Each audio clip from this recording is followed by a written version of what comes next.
These are the motorcycles that let you cover the most miles, and they are the personal recommendations of your friends here at 1000 PS.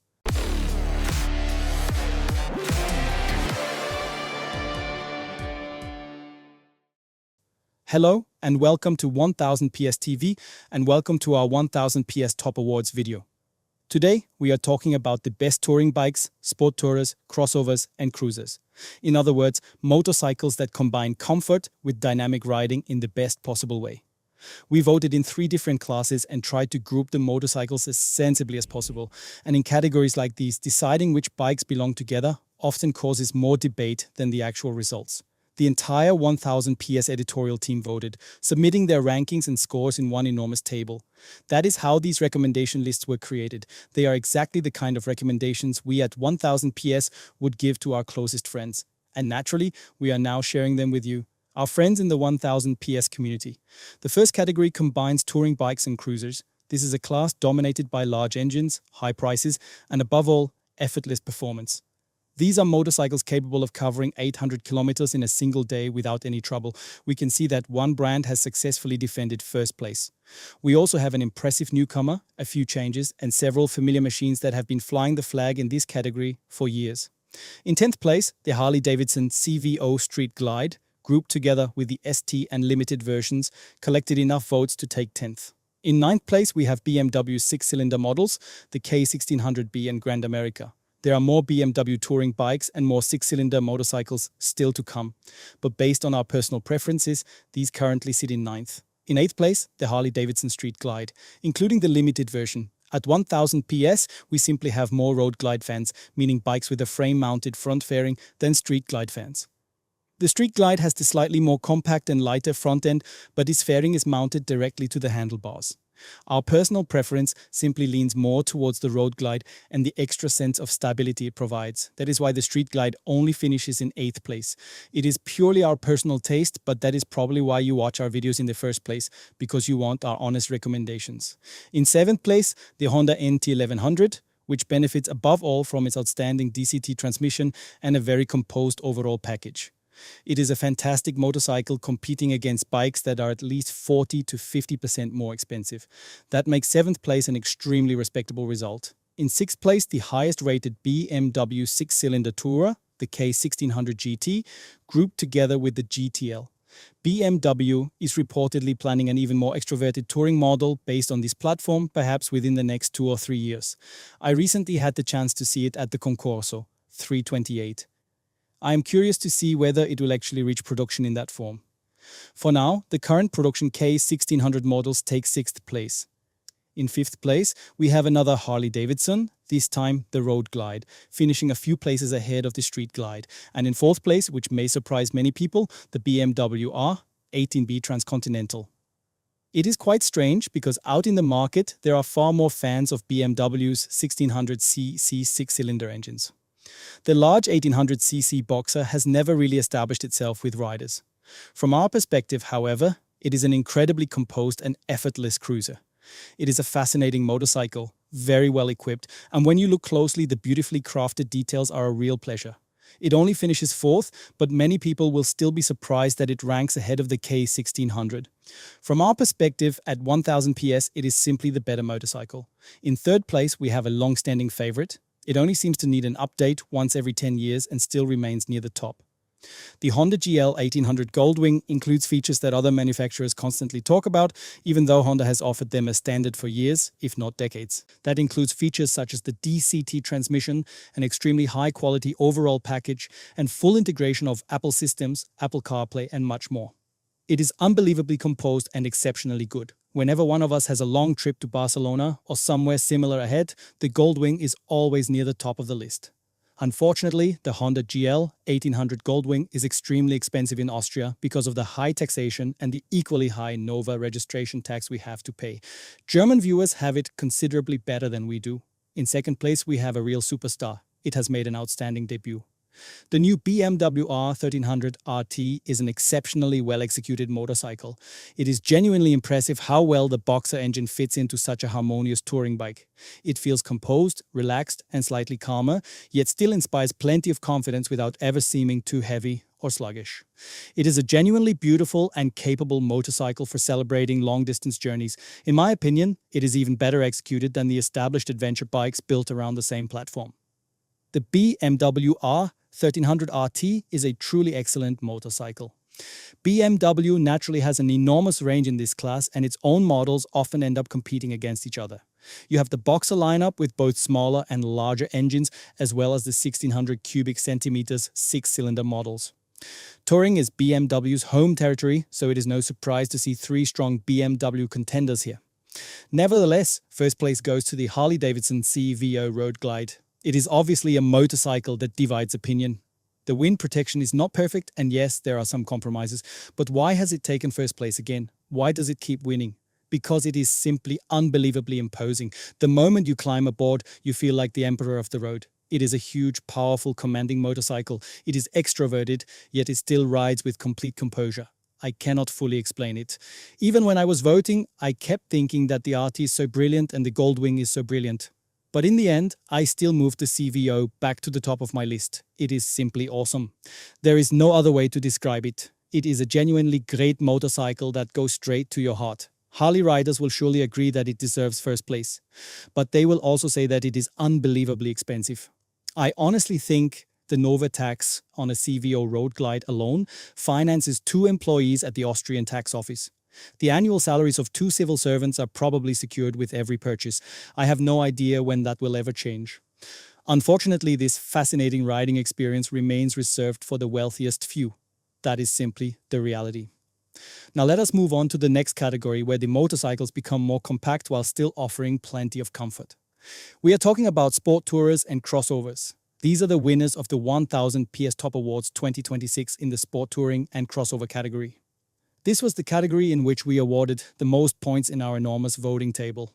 In 10th place, the BMW F900 XR, a true all-rounder. It is approachable and comfortable and could easily be used as a riding school bike if required. At the same time, it can deliver plenty of adrenaline when carving through tight bends. It is a fascinating motorcycle with an extremely broad range of uses. In 9th place, the Honda CB 1000 GT, a touring motorcycle based on Honda's familiar 1000cc engine. In 8th place, the Triumph Tiger Sport 800. It was highly rated by the 1000 PS editorial team. It is such a versatile motorcycle that you sit on it, start riding, and wonder why any other bike needs more displacement or a higher price tag. This really feels like the perfect middle ground. Another fascinating and seriously fast motorcycle and an excellent contender in the sport touring class is the BMW R 1300 RS in 7th place. And fascinatingly, right beside it in 6th place, we have the BMW M 1000 XR. These two motorcycles could hardly be more different. Even though the latest RS has become sportier and more dynamic for a BMW touring motorcycle, it is nowhere near as brutal or extroverted as the M1000 XR, with its wings and aerodynamic elements everywhere. The M1000 XR is one of the fastest road bikes available and probably also one of the least sensible, but it is perfect for riders who still enjoy attacking corners at a more mature age. In 5th place, we have a completely different kind of motorcycle. In real-world riding, it is only slightly slower, but incredibly composed, with the best wind protection and the highest level of touring comfort. The outstanding Kawasaki Versys 1100 SE. In my opinion, it currently offers the best balance between price, riding dynamics, and comfort. Anything more comfortable is no longer as dynamic. Anything equally comfortable and dynamic is considerably more expensive, such as the Ducati Multistrada. The Versys occupies a fascinating sweet spot. I would not exactly call it a hidden gem, but its sales figures do not reflect the position it truly deserves. The Kawasaki Versys 1100 SE takes 5th place. In 4th place, the KTM 890S MT. It is probably the most agile, nimble, and dynamic motorcycle among these crossovers. You could easily enter it in the supermoto category, and it would probably be able to keep up in terms of lap times. In 3rd place, we have the slightly more affordable BMW. In quotation marks, the BMW S 1000 XR. Compared with the M version, it is only marginally slower on the road. It may not have all the most desirable components and equipment, but that does not seriously affect its performance potential. It is still a fascinatingly fast motorcycle, powered by an excellent 4-cylinder engine from Bavaria. In 2nd place, the Yamaha Tracer 9, available in GT and GT Plus versions. This is a motorcycle that has continued climbing higher in our rankings over the past few years. That is thanks to the excellent integration of its electronic systems, its practical digital features, the sensible size and performance of the engine, and possibly also the very capable automated manual transmission. It has now reached second place and is only beaten by an underdog. A motorcycle that does not shine with any particularly spectacular figures, but simply combines a good engine, a good chassis, and a dependable overall package. We are talking about the Suzuki GSX-S 1000GX. Take a good engine and build a good motorcycle around it with dimensions and ergonomics that allow an average rider to feel comfortable. It really can be that simple, and that is how the Suzuki GSX-S 1000GX wins this vote. It finished third last year when it was still something of an insider tip. Since then, more of us have had the opportunity to ride it, and this time it received top scores from everyone. I'm curious to know how many of you feel the same way. Who owns one? Who owns a GX and can proudly fly the flag for it? Share your honest experiences in the comments below. How many kilometers have you already covered? Are we completely wrong? Or have we absolutely nailed it with our 1000 PS Top Award for the best sport touring and crossover motorcycles? Now, ladies and gentlemen, we come to touring motorcycles presented in a cooler and more relaxed form, usually powered by two-cylinder engines. We are talking about choppers and cruisers. In 10th place, the Indian Chief Vintage. In 9th place, the Harley-Davidson Fat Boy, one of the benchmark models in the chopper and cruiser category. I honestly cannot understand how anyone could vote it any lower than this. So perhaps you can already tell which motorcycle was one of my personal favorites. In 8th place, the Bender Napoleon Bob 500. It is fascinatingly extroverted and has now developed its own fanbase here at 1000 PS, even though it naturally divides opinion. In 7th place, the Triumph Bonneville Speedmaster, one of the most beautiful motorcycles in this category, despite the extremely tough competition. And in 6th place, another established model with an incredibly long history and a level of coolness that is almost impossible to beat, the Harley-Davidson Lowrider ST. It is approachable and clearly easier to ride than something like a Fat Boy. Pure Harley-Davidson spirit with a fantastic riding position. It does not offer the same long-distance composure as the big touring models like the Road Glide, but it is more pleasant and much easier to handle. It is a motorcycle I always enjoy riding when I am in the United States, especially on normal, twisty American roads. For really long distances, I would still choose one of the larger, more cruiser-oriented Harleys, but the Lowrider ST is a motorcycle I would happily use in everyday life as well. In 5th place, we have a bike that completely won our hearts during the Balkan Rally, the BMW R12. It is fascinating how well this boxer engine fits into the segment. When we thought about BMW cruisers, we always thought of the R18. Then this smaller boxer suddenly appeared in a motorcycle with a relatively narrow rear tire, very neutral and pleasant handling, and the result was a genuinely good, approachable motorcycle. At the same time, it still delivers an enormous amount of riding pleasure. It is certainly no more boring than an R18, but it is much easier and more enjoyable to ride. And now we come to the complete opposite of approachable and easygoing, the Triumph Rocket 3R, including the GT version. This is the acceleration machine, probably the motorcycle that lays down the most brutal black lines on the asphalt. It is completely unreasonable, and that is exactly why we love it so much. It is excessive, intimidating, and absolutely fantastic. The Triumph Rocket 3R is always guaranteed to collect plenty of votes in the 1000 PS Top Awards.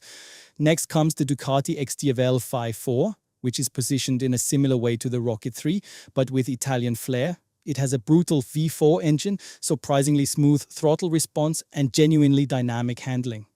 It is still a cruiser, of course, and in this configuration it is not as fast as a Multistrada or similar Ducati models. But it is also nowhere near as relaxed and touring-focused as a Fat Boy or a Bonneville Bobber. So the XTVL V4 is definitely a sporty Ducati cruiser. In second place, we have a motorcycle that has not exactly become a major sales success, but one that we rate very highly, the BMW R18, including the Roctane version as well as the standard model. Some of you still cannot accept that, in your opinion, the engine is mounted the wrong way around. And yes, it is not a V-twin, but a boxer. Even so, it is a major addition to this class, and we are glad that this engine exists in the cruiser segment. We are also looking forward to BMW bringing the R20 next year, using an even larger version of this engine in a naked bike. In first place, we have one of the most beautiful motorcycles currently on the market. There is no other way to put it. It is standing outside in our courtyard right now. Every morning when I arrive, I almost collapse because this motorcycle is simply so beautiful. The attention to detail is outstanding, and the bike is so brilliant that I can never take it home because one of the other employees always grabs the key first.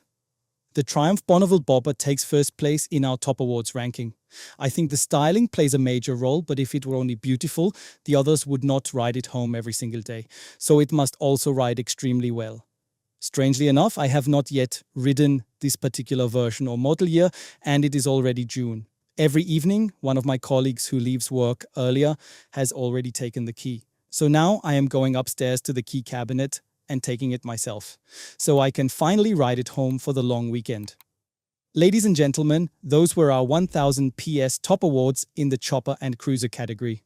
Do you agree with the results? Let us know in the comments below. Thank you, goodbye, and see you next time on 1000 PS TV.